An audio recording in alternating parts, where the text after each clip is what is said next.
یہ میری ذمہ داری ہے, یہ میرا فرض ہے. پنجاب کے اندر 14-15 کروڑ عوام رہتے ہیں, اس میں سے جو 90% ہے وہ غریب لوگ ہیں.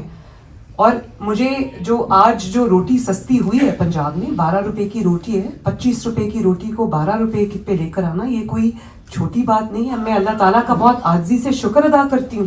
اور ایک مجھے ہمارے ایم پی بتا رہے تھے کہ ایک ان کو کوئی غریب آدمی مزدور تھا, وہ ملا اور اس نے کہا کہ میں نے پہلی بار 7 سال کے بعد 1 سال کا جو گندم ہے وہ خرید کے رکھ لیے, کیونکہ آٹا سستا ہو گیا, ورنہ میں 2-2 کلو آٹا اپنے لوگوں کے لیے لے کے آتا. تو یہ اپنے آپ نہیں ہوتا, اس کے لیے خون پسینہ بہانا پڑتا ہے, اس کے لیے محنت کرنی پڑتی ہے, اس کے لیے عوام کا درد سینے میں رکھنا پڑتا ہے, اس کے لیے عوام کے لیے سوچنا پڑتا ہے.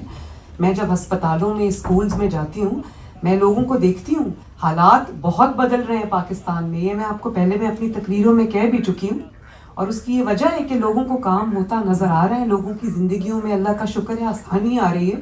تبھی انہوں نے بار بار کالز دی, بار بار پروٹیسٹ کی کالز دی, جلسوں کی کال دی, لیکن عوام نے کان نہیں دھرے ان کالز کے اوپر. 500 سے زیادہ بندہ یہ کہیں اکٹھا نہیں, پھر ان کو خیبر پختونخوا سے بندہ لے کے آنا پڑا. اس کی کیا وجہ ہے؟ جب عوام خوش نہیں ہوتے, جب ان میں امید کی کرن نہیں ہوتی, تو لوگ آتے ہیں سڑکوں پہ. لوگوں کو پتہ ہے کہ کام ہو رہا ہے, کوئی ایک حکومت ہے جو دن رات ان کے لیے ایک کیے ہوئے ہے.